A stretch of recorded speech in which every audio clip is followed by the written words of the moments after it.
le temps, c'est de l'argent. Je suis d'accord avec toi. Quand on passe des heures et des heures à faire la mise à jour de son CV et se dire que à la fin de la journée, on n'a pas le poste, c'est frustrant. Je te comprends parfaitement et tu as le droit d'être frustré. Mais dis-toi que au moment où tu postulais, au moment où tu as vu euh, l'annonce du poste, qu'est-ce que tu t'es dit? Ok, je vais tenter ma chance. J'ai quand même 60% des critères qui demandent. C'est très bien, mais tu n'as pas la certitude que tu peux avoir le poste.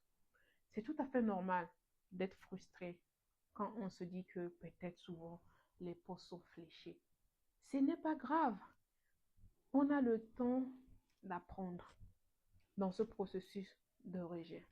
Ce que moi je fais toujours, après un entretien oral bien évidemment, si je suis retenue, tant mieux. Si je ne suis pas retenue, je sais quand même d'envoyer un mail pour savoir peut-être qu'est-ce qui n'a pas marché. Il y a certaines organisations qui sont assez ouvertes, ils vont peut-être te dire, il y en a aussi, ils vont pas te le dire. Dans tous les cas, je me dis que c'est une période d'apprentissage.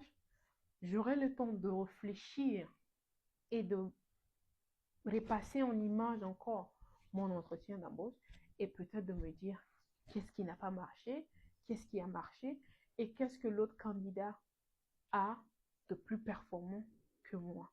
C'est juste un self-assessment que tu te fais et tu te prépares pour ton prochain entretien.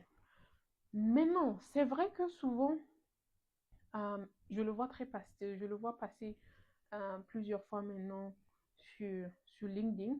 C'est tout à fait normal aussi de se dire que on met trop de temps à faire la mise à jour de notre CV. On met trop de temps pour se préparer pour les entretiens écrits ou les entretiens oraux et que, en fin de compte, le poste est fléché, le poste est destiné à quelqu'un d'autre. Ça peut se faire, comme aussi peut-être ce n'est pas le cas. C'est pas comme si il y a aussi des institutions jusqu'au jour d'aujourd'hui, ils ont quand même le sens de l'éthique quand ça concerne les recrutements. Mais d'ores et déjà, toi et moi, en tant que candidat, quand on va sur à un entretien d'embauche, ou quand on se dit que maintenant notre CV a pu passer le cap des shortlistings et que on a été appelé pour les entretiens oraux, dis-toi déjà que tu as 80% de gagné dans le processus. Le processus, ce qui est le plus difficile, je le dis, c'est pouvoir passer la phase des shortlistings. Quand tu sais que ton CV a été shortlisté et que l'employeur veut vraiment avoir un entretien avec toi pour avoir plus d'idées sur quel genre de candidat tu es, je te le dis et je te rassure que tu as déjà 80 à 90% de chances d'avoir le poste. Maintenant, ce qui va se passer sur l'entretien, bien évidemment, parce que tu n'es pas le seul candidat et tout, tu peux te dire que tu as toutes les compétences du monde, mais peut-être aussi il y a quelqu'un d'autre aussi qui a aussi les mêmes compétences et même plus à base. Et peut-être il y a seulement une petite différence qui pourra vous séparer.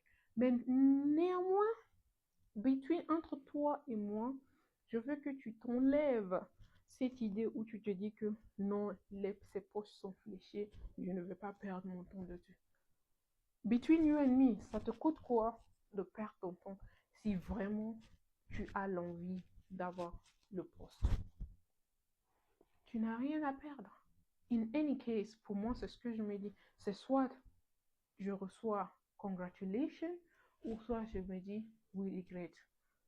C'est la seule chose.